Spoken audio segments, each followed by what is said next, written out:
Hai, Halo. welcome back Wih. di section kita bersama Early Theory dan Langit Aku. Saya dengan Pops Saya dengan Kuka. dan ini Kevin Santoso dari Early Theory. dari Early Theory. Tadi kan udah nonton dong yang introduction-nya bahwa Early Theory itu adalah seorang tarot reader. Dijelaskan secara singkat lagi, mungkin ada yang baru nonton soalnya. Oh gitu, oh iya. Perkenalkan lagi, nama saya Kevin Santoso, ya founder dari Early Theory Tarot Services. Jadi saya melayani jasa ramal tarot Yes, berbasis di Jakarta. iya begitu. Nah, hari ini khusus kita mau bahas tentang Q&A yang sudah kita angkat di story masing-masing ya. Sudah story masing-masing, cuman Story kita di mana? silang-silang Di ya. langitaku.id dan di Early Theory. Iya, Instagram. di Instagram. Yes. Dan kita silang ya. Iya, kita pertanyaan. silang.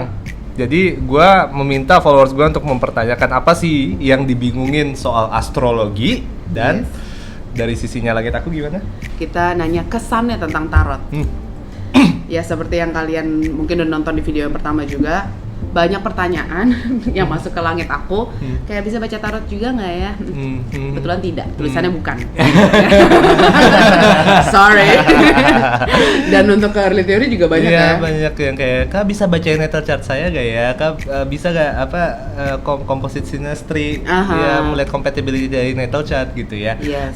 Kalau saya selalu kayak gini, oh bisa tolong di refer ke @langitaku.id Yes. gitu. Dan kita juga Iya. mungkin banyak lihat di story kita. Iya. Aduh, kalau tarot kita tidak kebetulan kita pasti mentionnya langsung Iya. Early Theory. It's a good thing we know each other ya pada akhirnya, Iya. jadi kita There bisa we go, cross reference guys, ya. gitu loh. Iya, betul. Soalnya kayak kadang-kadang kita juga kayak kesannya kayak, oh gue nggak bisa, tapi kayak gue nggak bisa memberikan solusi nih. Karena obviously lu butuh gitu loh, iya Yes. nggak sih? Ya udah. Iya, betul banget sih. Terima kasih sudah ketemu beberapa bulan sebelumnya dan Thank akhirnya God. Iya. jadi di sini. Iya. Iya. Iya, dan sebenarnya pertanyaan-pertanyaan yang udah masuk ke Instagram kita masing-masing itu tuh ada beberapa, cuman kita ngambil ya kira-kira yang paling banyak ditanyain aja, kayak gitu. Kamu udah siap dengan jawabannya? Sudah siap? Let's do this. Mudah-mudahan siap. Kita masuk ke questionnya kalau gitu ya. Iya. Oke, so di dalam questions yang muncul dari Instagramnya Early Theory, Oke. itu pertama untuk Langit Aku dulu. Good Which luck. is, saya juga termasuk. Pertanyaan pertama itu dia nggak bahas tentang Sun and Moon. Masih banyak yang bingung mengenai perbedaannya ya. Perbedaan interaksi dinamika antara Sun and Moon, karena itu biasa sering di pairing bareng ya antara Sun and Moon ya, dan Rising juga obviously, but yang dipertanyakan kemarin specifically antara Sun and Moon. Itu emang paling sering orang banyak tahu soalnya Sun and Moon. Ya iyalah. Kalau siang yang ada dia, kalau malam ada dia, kan gitu. Iya, iya. Terus jadi interaksi antara Sun dan Moon dan kedinamikaannya gitu loh. Ya, tentunya kalau misalnya mau dijelasin secara komprehensif, panjang. Ya. Tapi singkatnya gini sih. Sesungguhnya yang perlu kita pahami terlebih dahulu adalah moon sign kita. Yes. Ya kan? Karena moon sign itu bisa juga merepresentasikan insting atau naluri kita. Yes. Ya, dimana di situ tempat terjadinya habit atau pola-pola naluriah yang kita serap sejak kita kecil sampai kita besar. Di situ juga letak memori-memori masa lalu, trauma. Ya, jadi maksudnya memori dan trauma mungkin gini, kali ada memori yang indah, memori yang buruk, itu semua terjadi di moon dan akhirnya itu membentuk satu pattern yang merepresentasikan tipe naluri kita. Kan gitu. Nah, sementara kalau di satu sisi sun itu adalah kualitas alam sadar kita. Sun itu adalah bagian dari diri kita yang berujung pada kemampuan untuk mengambil keputusan. Karena dari situ, kalau misalnya kita lihat kenapa sun itu melambangkan alam sadar, karena ketika kita mengambil sebuah keputusan secara sadar, kita benar-benar enggak lagi memikirkan hal-hal yang membuat antara hasil dari tindakan kita itu akan membuat kita baper atau enggak, kita udah nggak mikirin itu. Karena kita lebih fokus kepada purpose dari apa yang kita mau ambil.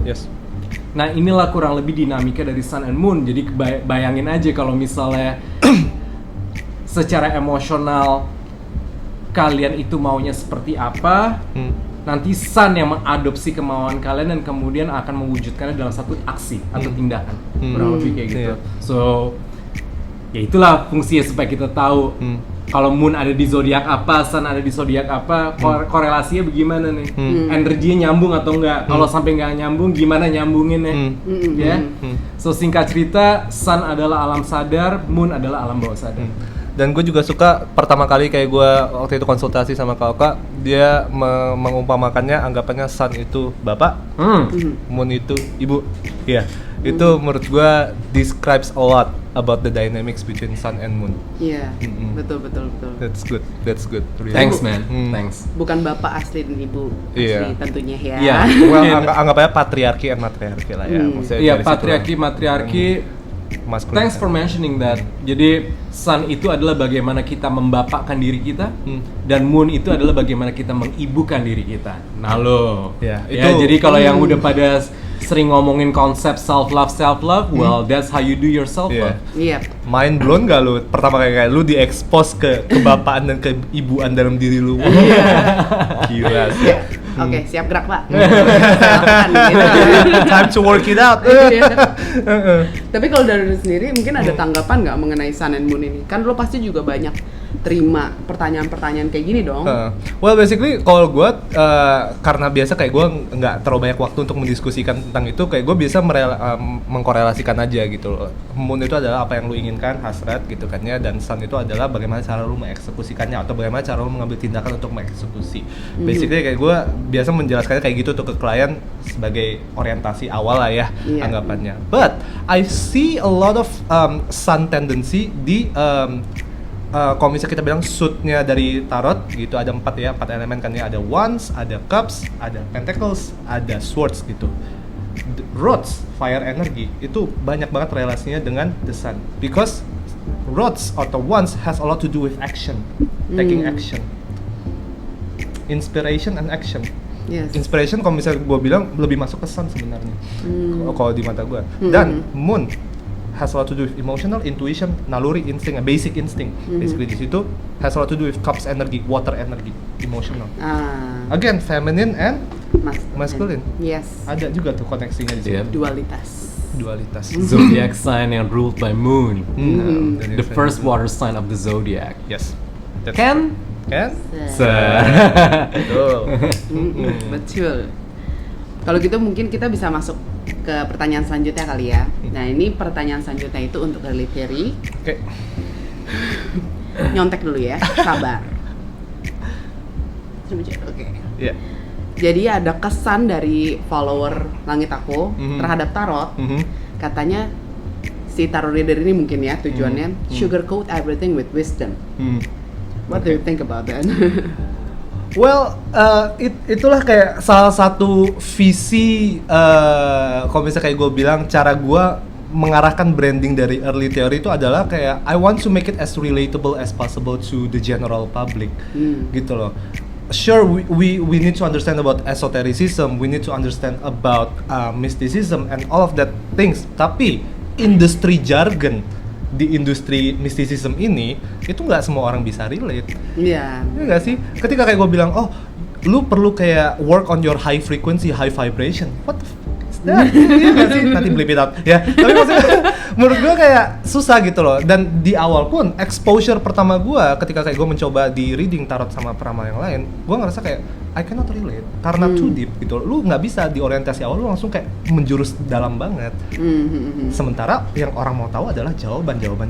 Itu tuh klien gue semua datangnya untuk mencari jawaban. That's the problem. Dan dengan sugarcoat everything with wisdom, menurut gue di situ tuh jadinya. Karena kita terlalu as a tarot reader, we feel like we have the responsibility to give a lot of information in a very wise way. Dan kadang-kadang itu justru jadinya kontraproduktif ya. Jadinya kayak kita nggak menjawab pertanyaan. That's the problem gitu loh. Sedangkan yang mereka demand adalah betul. Jawabannya ya. Betul. Dan balik lagi nih, sugarcoating itu adalah cara komunikasi. And different tarot readers have different approach of communication. True, Gitu loh. true. Ada orang-orang yang lebih yang kayak oke, spesialisasi gue adalah I will give you the honest truth. Gitu loh. Kalau misal lu jelek, gue jelek. Ya gue bakal kasih tau lah gitu loh. Jadi nggak benar-benar nggak di sugarcoat ya. Bahkan different decks aja have different way of communication, different personality gitu loh. So, gue ngerasa kayak it depends on the reader sih. At the end of the day. Yes, pasti sih. Karena punya ini sendiri kan masing-masing. That's correct, betul. Sekarang masuk lagi ke pertanyaan dari yang munculnya di story-nya Early Theory ke langit aku tentang ascendant atau rising sign. Rising sign, the ascendant, oke? Ya banyak banget mungkin yang kepo kali ya, kayak sebenarnya apaan sih nih si ascendant ini? Well, secara teknis rising sign itu adalah tanda zodiak yang muncul di bagian timur dari horizon atau horizon pada saat kamu lahir. So jadi rising sign itu adalah tanda yang sangat spesial sekali di dalam hidup kita, karena dari rising sign inilah akhirnya peta kehidupan kita terbentuk.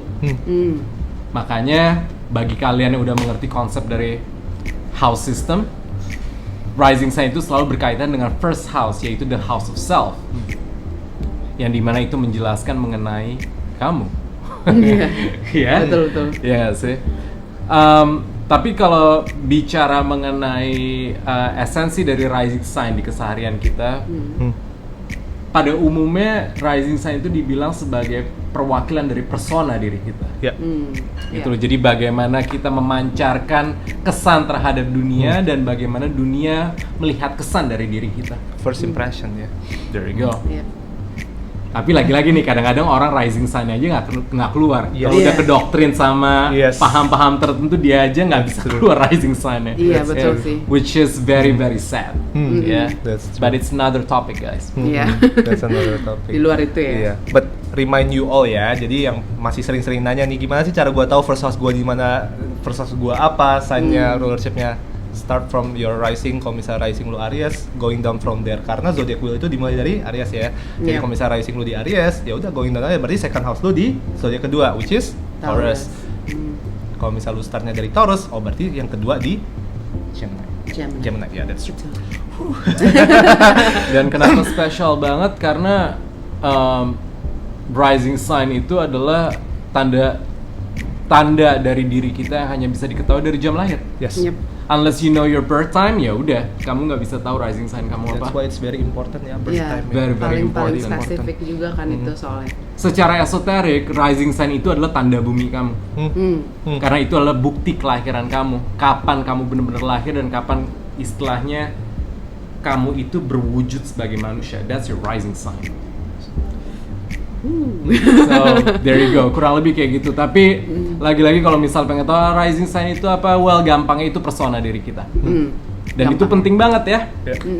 Karena itu adalah kemasan yang kita bawa kemana-mana. Which is what? Your body. Iya. That's true. Gitu. Betul banget sih. Pokoknya semoga kalau kalian pengen tahu bisa mampir mungkin ke langitaku.id, itu udah dijelasin. Kawan-kawan sekalian. Yes. Kalau gitu next kita masuk lagi ke pertanyaannya Early Theory. Let's go.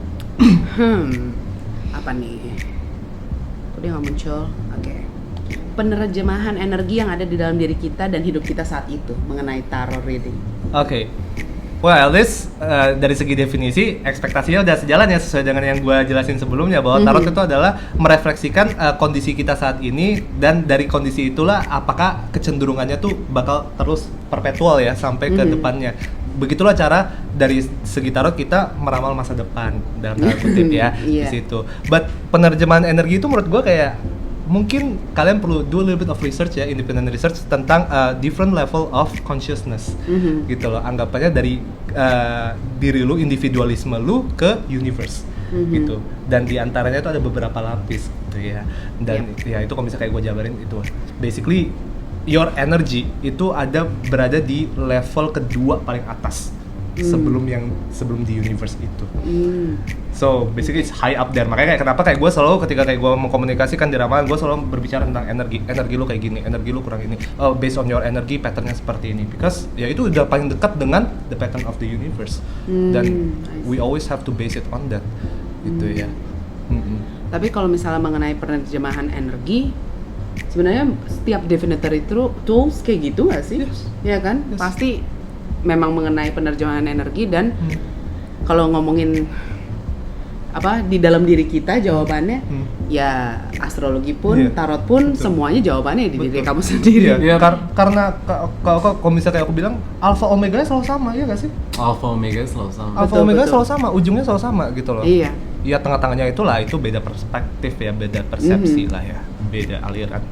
Ya bicara mengenai alpha omega yang sama, iya semua orang pasti punya alpha omega. Ya do your own research juga on this alpha omega.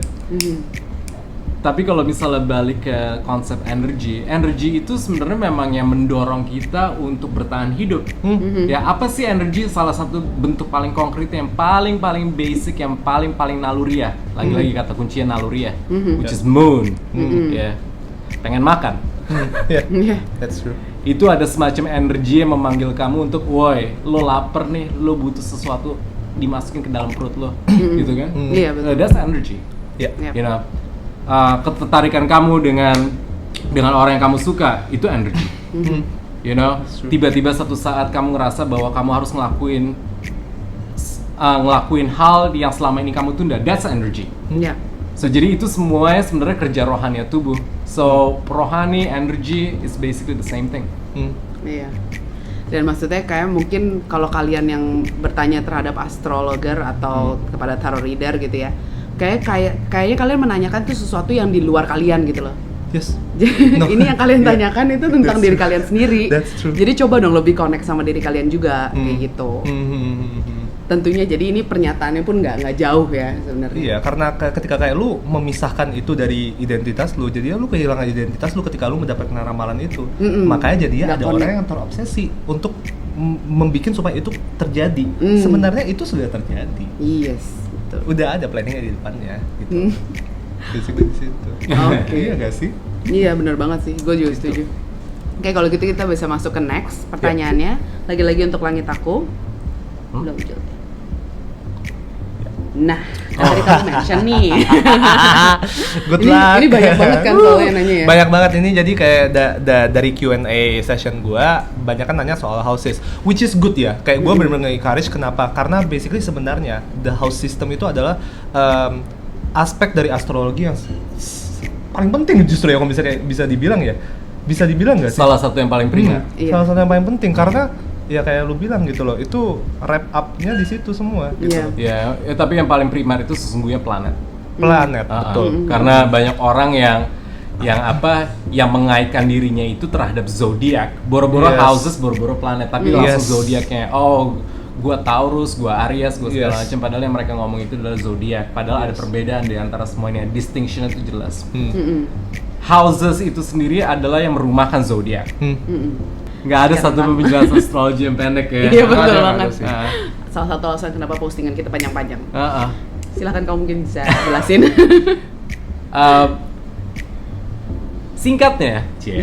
Singkatnya houses itu adalah, atau rumah itu adalah yang merumahkan zodiak. Di mana tiap-tiap rumah itu memiliki tema kehidupan. So singkatnya kalau kamu nanya apa sih houses? Houses itu adalah aspek dari kehidupan kita. Dimulai dari house pertama sampai house ke-12, tiap-tiap house itu memiliki tema-tema spesifik.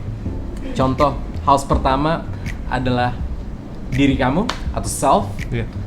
House ke-7 adalah dia atau partner kamu. House ke-10 itu adalah public image. House ke-4 itu adalah orang tua kamu. So jadi 4 aspek penting dalam kehidupan kita, dan kalau misal kita mungkin sering ngebayangin ya, hal-hal seperti ini juga sering banget dibahas secara umum. Kenapa topik-topik ini sering dibahas? Well ya cikal bakalnya sebenarnya dari houses. Kalau mau kalian ngelakuin riset sendiri, kalian pasti akan tahu itu. Ya, tapi singkatnya gini, singkatnya lagi ya, susah juga ya. Susah lah bahas singkat. Nah tapi kenapa harus di-mention mengenai 4 titik utama itu, yaitu first house, fourth house, seventh house, dan 10th house. Itu karena itu adalah titik-titik kardinal atau dibilangnya angular. Ya kan? Itu titik-titik poin penting karena itu adalah titik permulaan. Yes. Gitu loh. Nah, houses sesungguhnya adalah yang memberikan tema terhadap kerja dari planet kamu. Nah, ini mungkin memang agak advance ya, teman-teman. Iya, tentunya. Tapi kan bagi kalian yang udah mulai ngulik-ngulik berchart kalian, kalian di situ kan lihat banyak banget planetnya. Ya. Kalau secara modern udah pasti planetnya itu sampai Pluto. Ya. Baik kamu mau pakai outer planets Uranus, Neptunus, Pluto atau enggak itu terserah. Tapi mungkin kamu kadang-kadang suka punya pertanyaan, terus fungsi dari planet-planet ini apa sih terhadap hidup saya? Nah, kalau kalian mengetahui jam lahir kalian dan akhirnya mengetahui rising sun kalian untuk membuka peta kehidupan kalian atau houses tersebut, dari sinilah kalian jadi tahu peran-peran dari setiap planet tersebut di dalam kehidupan kalian itu apa secara spesifik. Yes. Gitu. Dari situ interpretasi bisa terjadi. Mudah-mudahan menjawab. Sulit ya. Basically kalau misalnya mau di-conclude boleh gak? Iya, boleh. Ya, karena menurut gua bagus nih. Houses itu anggapannya kayak gimana? Pas lu sekolah, setiap classroom itu ada different subject. Ada sesuatu yang perlu pelajari, dan menurut gua setiap houses itu perlu lu develop satu persatu juga gitu loh. Jangan sampai kayak lu cuman terlalu fokus sama first house doang. Iya gak sih gitu loh. Karena different lesson, iya gak sih di situ. Dan mungkin planet tuh bisa kita refer sebagai gurunya. Gitu ya. Kalau misalnya bicara mengenai tiap-tiap houses itu harus develop, in a way, suka atau nggak suka, tiap-tiap house udah langsung berhubungan dengan kehidupan kita. Udah pasti berkaitan. Cuman perkara bagaimana atau bentuk narasi seperti apakah yang terjadi di dalam kehidupan kita, nah itu benar-benar ditentukan oleh dari situ ya. That's true. Di dalam houses tertentu gitu ya. Di dalam houses tertentu, makanya setiap orang itu lahir dengan keunikannya sendiri. Yes. So everyone is special, including you. There you go. Kalau gitu kita bisa langsung next lagi kali ya. Ini lumayan panjang nih ternyata ngebahas ini ya. Satu episode aja udah itu. Kita langsung masuk lagi ke pertanyaan untuk early theory. Jadi ada yang masuk nih mengenai katanya kenapa? Belum. Ada yang ngebahas, gue nggak tahu sih pronounce-nya gimana. Cuman kartu ceki. Ya, ceki. Jadi katanya ada yang bilang bahwa ketika mereka si orang ini tahu mengenai kartu ceki, jadi kayak agak apa bahasanya dia? Kayak jadinya agak skeptis mengenai tarot. Yes. Wah, Oke, banyak yang bisa dibahas ya. Bear with me ya. Tapi menurut gue ya ini kita udah membahas soal beda-beda aliran lah anggapannya gitu ya. There is no one right way to do divination gitu. You just have to pick your weapon basically. Cuman kartu ceki itu basically kayak gaplek. Jadi kayak kartu ceki itu originatednya dari Oriental ya, dari China ya. Dulunya dipakai untuk gambling gitu loh. Ya anggapnya untuk kayak kartu judi lah, kayak gaplek kan juga dipakai untuk kartu judi. Cuman mungkin ya menurut gua tie-innya kayak gini nih. Presidennya selalu dari tarot. Jadi kayak dari tarot penurunannya karena ilmu divination itu menyebar ke seluruh dunia, tapi availability of the tools-nya itu mungkin nggak selalu bisa accessible. Pada kayak orang-orang mencari derivatifnya tuh, oh mungkin gue bisa pakai kartu remi, mungkin gue bisa pakai kartu gaplek, kartu ceki, gitu loh. Basically di situ aja. I get what they mean. Ketika kayak mereka ngerasa kayak, kok gue jadinya skeptis sama tarot ya ketika kayak gue pakai ceki, karena somehow gini, sistem dari kartu ceki itu gue nggak bisa bilang lebih simple juga sih, tapi jumlah kartunya lebih dikit. Di situ ya. Cuman ada 3 sweet card dari pendalaman gue dan 3 major arkananya lah, 3 kepalanya di situ. Dan as with a lot of divination tool yang datang dari China, Feng Shui ya, Chinese astrology, terutama Feng Shui sih yang gue mau korelasiin, kebanyakan emang lebih banyak real life practical use-nya. Lebih praktis aja gitu ya. Iya, karena menurut gue ketika kayak lu bilang kayak lu skeptis, I don't think you understand the whole concept and the whole intention gitu loh antara si kartu ceki ini dengan tarot. memang ada kecocokan juga nggak sih, maksudnya Menurut gua karena ada readernya kecocokannya gitu juga. loh. And again, different definition to different way of communication. Yes. That's really important. Lu mau kayak lihat dari bola kristal juga beda cara komunikasi. Iya betul sih, betul. Jadi nggak bisa dipatokin Yes. antara dua ini aja, sedangkan definitory rules itu banyak sekali. Yes. Begitu. Mungkin bisa ditambahin juga Oke. kayak analogi kayak ada orang suka nanya gitu, Western astrology sama Chinese astrology itu lebih bagus mana? Lah, objek observasinya tetap sama, Ya. langit. Ya. Tapi latar kebudayaan di mana masing-masing disiplin ini tumbuh berbeda. Udah pasti akan berkembang dengan simbol-simbol yang berbeda, dengan sistem yang berbeda, tapi pada esensinya sama. Ya. So jadi kalau misalnya bisa bilang skeptis sama satu yang ini lebih bagus, well, I doubt that. Betul. Intinya kayak lu mau skeptis sama yang satu dan lu pilih yang lain, lu tetap berada di satu payung yang sama. Yes. Nggak pernah pindah. Iya. Nggak pernah pindah. Oke, kalau gitu kita masuk next ya. Last question. Oke. Ya, dari akhirnya semua nih pembahasannya. Oke. Masuk ke pertanyaan untuk langit aku tentang composite synastry. Oke. Synastry sama composite, ya. Udah pasti alasan kenapa adanya pertanyaan ini karena urusannya sama perjodohan, ya, atau suka-sukaan atau whatever. Always looking Iya. for a shortcut answer, Yes. ya. Karena kelihatan ada strukturnya, jadi ya udah mau nanya ini gitu. Tapi to answer the question, yuk. Synastry. Oke. Synastry itu adalah sebuah metode baca, ya, atau cara baca sebuah birth chart yang mengkomparasi atau membandingkan dua birth chart untuk melihat interaksi antara satu planet dengan lainnya. Jadi kamu lihat horoskop kamu ngelihat horoskop si dia, terus digabungin, lihat nih bagaimana setiap planet di dalam horoskop kamu berinteraksi dengan planet-planetnya dia. Kayak gitu kurang lebih. Jadi, well, kalau misalnya bicara mengenai composite, itu beda lagi. Beda. Kalau composite itu adalah birth chart yang benar-benar dikonstruksi atau dibangun untuk relationship itu sendiri. Oke. Jadi akhirnya misalnya gini, kalau misalnya mau di-rephrase ulang, composite itu terbentuk dari titik tengah antara dua planet. Let's say Kevin punya sun di zodiak A, gue punya sun di zodiak B, oke? Di derajat berapa letak planet tersebut, nanti dilihat titik tengahnya di mana. Nah, ini adalah dasar dari composite chart. Jadi it's a midpoint chart, kurang lebih kayak gitu. So, tapi sayangnya composite chart ini nggak akan efektif atau nggak akan efisien kalau misalnya hubungannya itu sendiri nggak eksis. Yes. That's true. Misalnya ngayal nih, aduh gue suka sama dia nih gitu. Misalnya mau lihat gue tahu nih tanggal lahir artis dia. K-pop gitu ya. Apa? Misalnya kayak lu sama artis K-pop gitu loh. Kayak aduh gue suka sama si ini nih Iya. gitu. Terus mau bandingin gitu. Iya. Berchartnya. Ya nggak bisa, kecuali kalau memang misalnya ada dalam sebuah hubungan, entah itu pacaran atau perkawinan, well there you go, atau mungkin rekan bisnis, ya composite chart akhirnya kononnya efektif. Tapi untuk saya sendiri, saya nggak menggunakan synastry atau composite.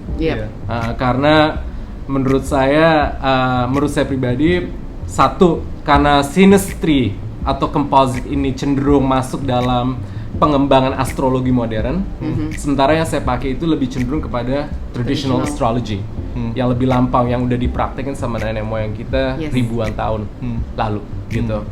Tapi bagi kalian yang ingin mencoba, minimal kalian jadi tahu bagaimana cara menggunakan kedua metode ini. Ya, ingat aja kalau synastry intinya kamu melihat bagaimana interaksi planet kamu dan planet si dia, dan bagaimana efeknya terhadap satu sama lain.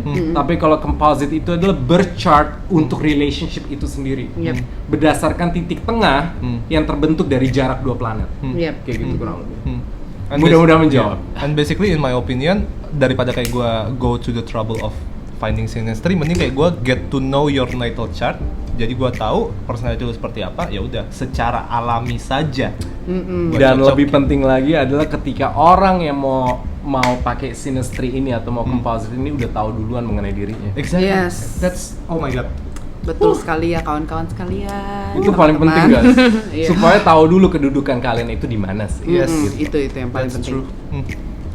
Jadi it concludes everything now.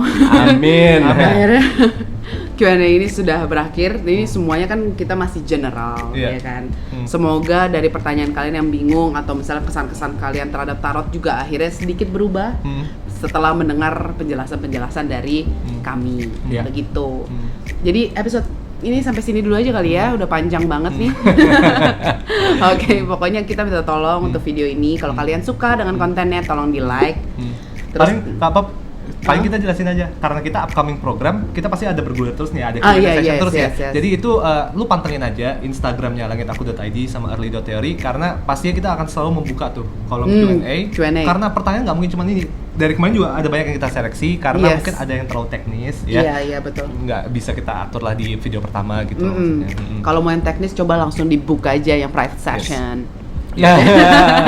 Ya, sesi Betul, betul. langsung aja Yeah. ditanya gitu. And also most importantly, sebelum lu bertanya, do your own research dulu. Yes. So that you don't waste anybody's time. Because you're wasting your time juga, karena kadang-kadang apa yang lu tanyakan kadang-kadang terlalu rudimentary. Sebenarnya kayak lu cari di Google juga dapat tuh basic Iya. knowledge-nya gitu loh.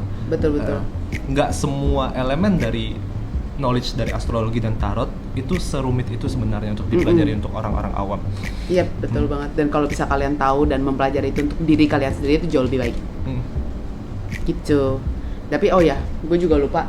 Coba dipromo dulu Instagramnya. Oh ya. AJ gitu. early.theory atau kalau misalnya kayak lu mau order atau mau cek tentang service gua di earlytheory.com website ya. Iya, pada website. Dan kalau misalnya untuk Instagram kita di @langitaku.id, kalian Very bisa good. follow. Dan yang tadi kita bahas, ya kecuali beberapa poin yang di luar pembahasan kita ya.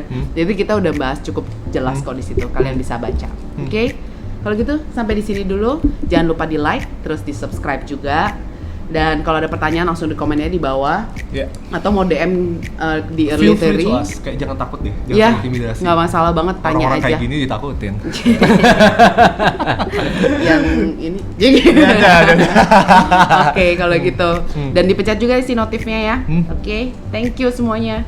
Bye-bye. Bye.